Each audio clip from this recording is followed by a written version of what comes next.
Engine for the life. 車で行こうです。今回紹介するのはフォルクスワーゲンブランド初となる電気自動車の SUV ID.4 です。フォルクスワーゲンが満を持して日本に導入する新型電気自動車の ID.4 は北米や中国でも生産販売する世界戦略モデルで、2021年には全世界でおよそ12万台を販売したフォルクスワーゲンで最も人気の高い BEV です。ID.4 はフォルクスワーゲンの電気自動車専用アーキテクチャ MEB を採用した電気自動車ということなんですが、どんな乗り味の車なのか気になりますね。そうですね。はい、ということでポイントから見ていきましょう。フォルクスワーゲンの電気自動車専用アーキテクチャ MEB を採用したブランド初となるフル電動 SUV ID.4。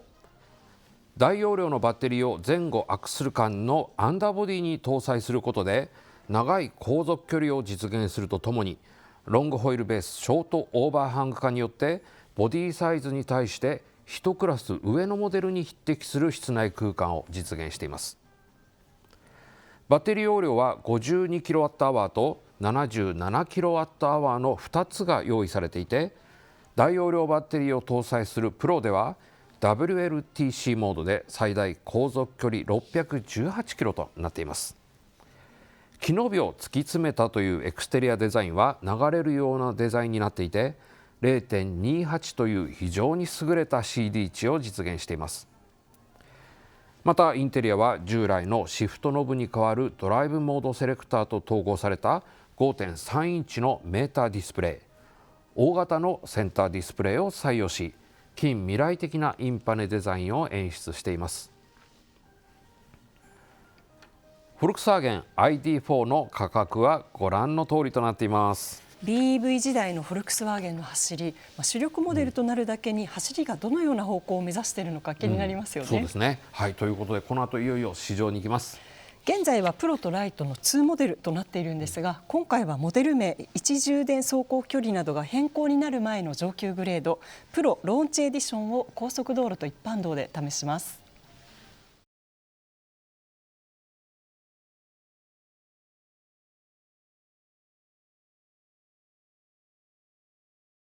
フォルクスワーゲン初のフル電動 SUV ID.4。今回はバッテリー容量が 77kWh の上級グレードプロローンチエディションを岡崎五郎が検証します。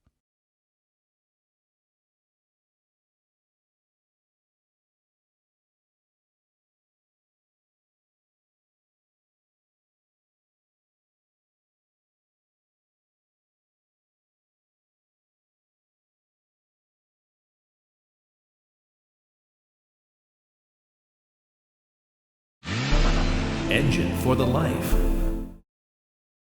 はい、今日はフォルクスワーゲンのバッテリー EV ID.4 に試乗しています。今日乗っているのがプロローンチエディションといういろんな装備をつけて、なおかつバッテリーも 77kWh という大きなものを搭載しています。で、高速道路に乗っていてそうですね、静かだし、ちょっとザラローではロードノイズが耳につくんですけれども、すごく快適に安心して乗ってられますね。今トラベルアシストをオンにしました。これオンにすると ACC 前の車との車間距離維持、それからレーントレースですね、それをしてくれますが、このね出来上がりはいいですね。僕だったらこの車だったら高速道路乗ったらすぐねトラベルアシストオンにしちゃうでしょうね。でこれオンにしておけばすごく安心感ありますし、快適に長距離も運転できますね。さあ一般道に降りてきました。この車街中で時速30キロ以下だと結構ねこれ音が聞こえてくるんですよ。でこれ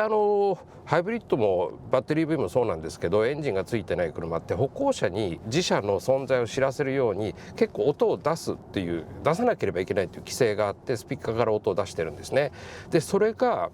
この ID.4 結構車内にも聞こえてきますね。これよし悪し、それから好き嫌いあるでしょうけれども、ちょっと車内に入ってくるこの音はせっかくなら、もうちょっと抑えた方が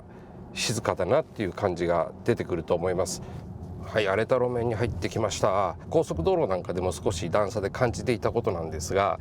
やはり20インチタイヤを今一つ履きこなせてないかなという印象はあります。特にこのドーンっていう衝撃に対して結構尖ったショックが出てきてしまうんですね。ちょっとやはり突き上げと同時に上下の揺すられ感、速い動きっていうのを抑えきれてないんですね。それが少し足の硬さとして、快適性にマイナス影響を与えてしまっているなという感触はありますね。これ操作性でいくと、実はこのドライブスイッチがコラムの右側に置いてあるんですけれども、これ全く見えないので、ちょっと最初はねこういう風に見て操作することになりますね。フォルクスワーゲンってずっと分かりやすい操作系っていうのを重視するメーカー、ブランドだったんですけれども、ここに来てやはりそのなんかポリシーみたいなのがちょっと変わってきたのかもしれないですね。はい、ワインディングに入ってきました。実はこの車後輪駆動なんですね。リアにモーターを搭載しているということで、ビートル以来ですかね、後輪駆動のフォルクスワーゲンって。でもそういう意味ではそうですね、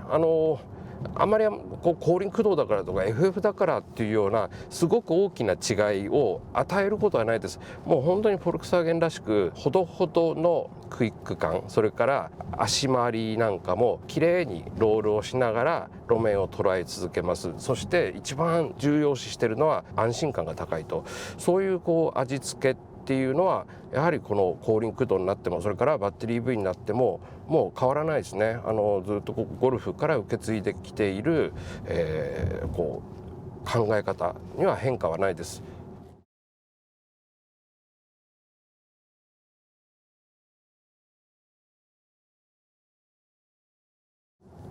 この ID.4 なんですけれども、フォルクスワーゲンが日本市場に初めて送り込んでくるバッテリー EV になるわけですね。で実際に乗ってみて感じたのは、このドライビングポジションの作り方とかシートの感じとかステアリングのフィールとか、そういうところも紛れもなくフォルクスワーゲンですし、それから内外装なんかもすごくフォルクスワーゲンらしい部分をきっちりとキープしているということです。その上でやはりこの車は当然バッテリー EV という新しいジャンルの、乗り物ということで、今までになかった運転感覚であるとか、もちろん使い勝手なんかも含めてもう新しさって相当強く出てきていると思うんですよね。でフォルクスワーゲンというとやはり輸入車の中で一番親しみのあるブランドで、そのフォルクスワーゲンが本気を出して作り込んできたバッテリー EV であるこの ID.4、気になる方はねぜひ試乗してみるといいと思います。はい、それでは安全性の評価に行きましょう。フォルクスワーゲン ID.4 このようになりました。よくできましたですね。そして市場での燃費なんですけれども、当日は最高気温11度、最低気温6度、冬ですね。 EV にとってはちょっと、不利な状況なんですけれども、 VTR のような走り方で燃費 5.6 キロ1キロワットアワーあたりですねなりました。これで計算するとフル充電で431キロ走れる計算になります。ともちゃんどうでした？はい、私以前ヨーロッパでこの21インチのタイヤを履いたモデルに乗ったんですけど、それと比べると今回の20インチはしなやかに走れるなっていう印象ではありました。21インチかっこいいんだけど乗り心地的にはちょっときつかったんだろうね。もうちょっとスポーティーですね。であとこれ今回20インチでありながら、最小回転半径 5.4 メーターということで意外と小回り効きましたね。やっぱりそれは後輪駆動だからフロントの切れ角大きく取れるっていうメリットなんだろうね。そうですね、はい、ではここで ID.4 のユーティリティチェックです。まずは後席への乗り込みです。基本的には SUV のスタイル、ドアの厚みがある中で、窓枠との比率が結構綺麗な感じもしますよね。で開けていくとこんな感じになっています。で実際乗り込むと足元少し垣根があるのと、あとシートポジション少し高め、天井は少し迫ってますが横方向が広いので、比較的乗り込みやすい印象です。で足元はとにかくフラットです。で膝前の空間を見ていくと、身長162センチの私でげんこつ4つ、そして頭上はというとこんな感じになっていて、どれどれ、げんこつ2つ分入りました。そしてシートすごくしっかりしていますが、アームレストもついていて、ここに縦に2つドリンクホルダーがついてました。で足元を見ていくと、エアコンの吹き出し口が少し低い位置にありましたね。USB なんかもありました。ラゲッジスペースです。キーを携帯している状態でこのような動作をすると電動開閉式のテールゲート活用できました。開口部自体は上が斜めで下がスッとなっていますが、幅もなかなか広く取られている印象です。でこの床下を開けていくと普通充電用のケーブルが収められそうな床下収納がありました。で例えば真ん中だけをトランクスルーして長尺物も後席に乗員が乗った状態で積めますし、あと60対40の分割可動式のシート実用的ですね。そうですね、このあたりねフォルクスワーゲンらしいですね。すごくユーティリティは優秀ですよね。はい、この後はメーカーの開発担当者の方にお話を伺ってます。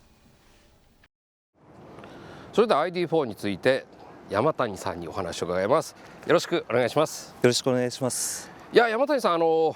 ルクスワーゲンってね、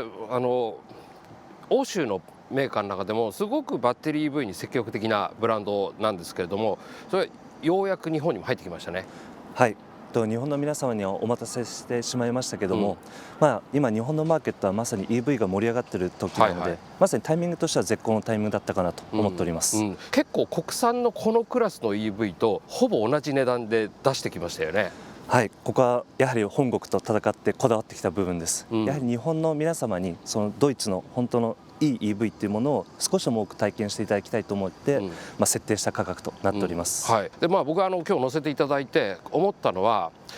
これ EV なんだけれども、なんかこう EV らしいドカーンっていう加速とかね、そういうものよりも今までエンジン車乗ってた人がこれに乗り換えてもすぐ馴染むような、そういう味付けをあえてしてるんじゃないかなって感じたんですけれども、そのあたりいかがですか？まさに今岡崎さんがおっしゃった通りで、そこがフォルクスワーゲンらしい車作りとなっております。今ってやはりその電動車乗られる方はガソリンとかディーゼル乗ってた方が乗り換えるのが一番多いかなと、そういった方々が違和感なく乗れるように、あえてそのモーターの出力の出方っていうのをジェントルに滑らかに出るような設定にしています。ただその中でも電気自動車らしい加速感っていうのは十分体感いただけるかなと思っております。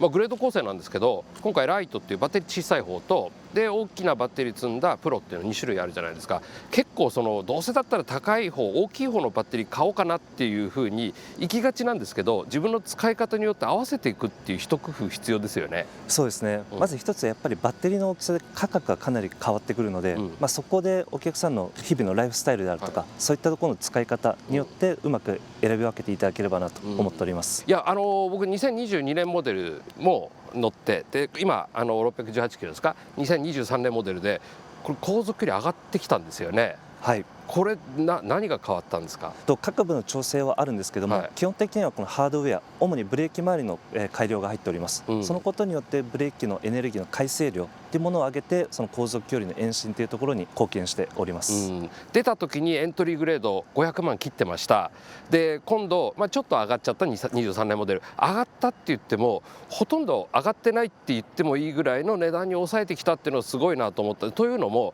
他のメーカーのバッテリー EV 見ると何十万円も上がってるケースが結構最近目立ってるんですけれども、そのあたりは日本がやっぱり本社と相当戦ったんですか？はい、もう毎日のように電話とメールで、もう価格交渉した賜物だと思っております。なるほどね。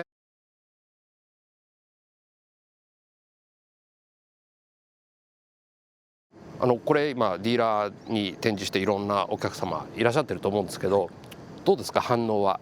はい、11月22日に発表しまして、その後本当にたくさんのお客様にご来場いただきました。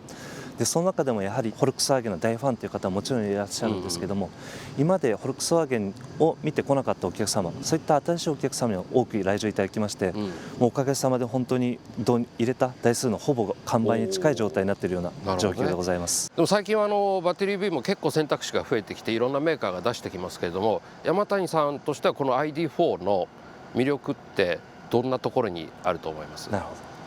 ど、やはりこれはフォルクスワーゲンが本当にちゃんと電動車を作ろうと言って覚悟を持って作った車だと思っております。やはりこの今 EV への転換期、こういった時に今乗ってる車から違和感なく乗り換えていただく、電気自動車っていうものを本当に多くの方に広めたい、そういった思いで作られた車なので、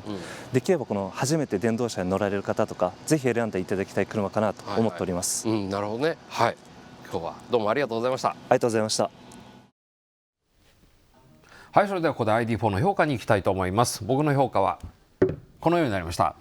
丸、日本車と互角の価格とフォルクスワーゲンらしい質実合計算を持つ BV ですということです。価格に関していくと本当に例えばトヨタ BG4X とか日産のアリアと変わらないんですね。一方でじゃあフォルクスワーゲンのゴルフがトヨタのカローラと比べてどうかってやっぱり高いわけですよ。そう考えるとこの ID4 の価格設定というのは相当頑張ったなと、感じます。でそれでいてやはりこうユーティリティの優れた部分とかシートのかっちりした感じとかもうそこはねフォルクスワーゲンなんですよね。このあたりのバランスポイント感覚っていうのはとても素敵だと思いました。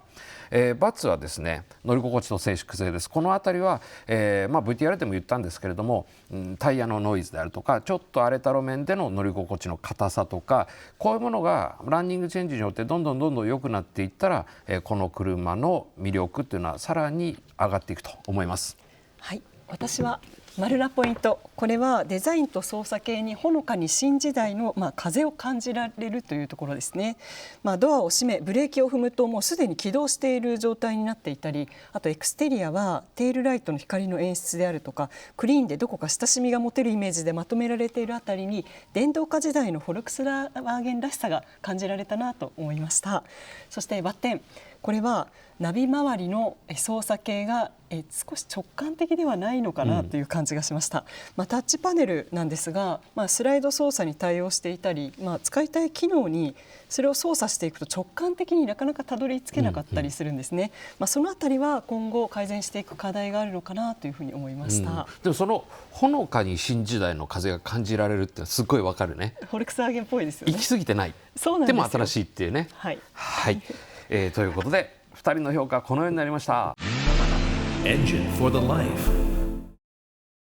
ここで視聴者からのメールご紹介します。東京都40代の男性です。昔は電気自動車になれば車のデザインの自由度が増すなんて聞いたことがあり期待してましたが、現状のガソリン車と大して変わり映えしないものにはがっかりしています。おっしゃる通りだと思います。例えば昔はエンジンで長かった大きかったんですよ。12気筒もあって8気筒もあってどんどんダウンサイジング化していくと、横置きにすれば結構エンジンルームコンパクトにできたりするんですよね。でそれがやはりガソリン車は制約が減ってきたと考えることができます。一方でバッテリー EV は床下にバッテリーをいっぱい積まなきゃいけないんでホイールベースをどうしても伸ばさなきゃいけない、そうすると車高もそんなに低くできないとか、バッテリー EV や EV なりにいろんな制約があるのでもう本当にね今おっしゃっているような傾向になっていってるんだろうなと思います。あとやはり EV だから自動運転ができるみたいな論調もあったけれどもそれもまた別だよっていう話になってきて、そういう意味で最近はね、やは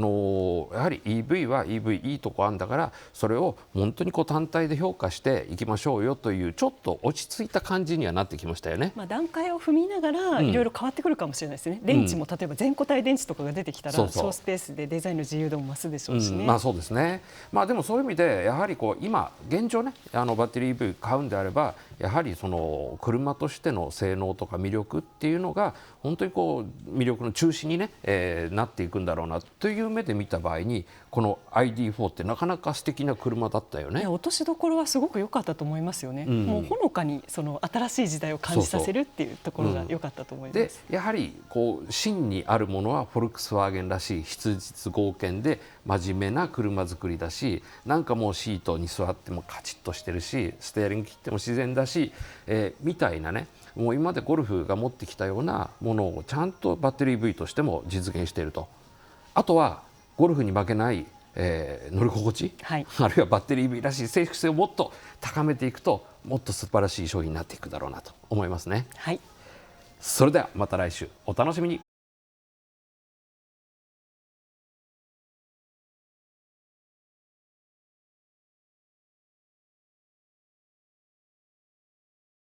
旬のニューモデルをモータージャーナリストの岡崎五郎と藤島智子が徹底紹介する車総合情報番組、それが車で行こうです。 TVK では毎週日曜夜10時、再放送は毎週土曜朝11時で好評放送中です。また番組のホームページからは過去の見逃し配信や放送内容が簡単に検索できます。皆さんのより良い車ライフにぜひお役立てください。Engine for the life.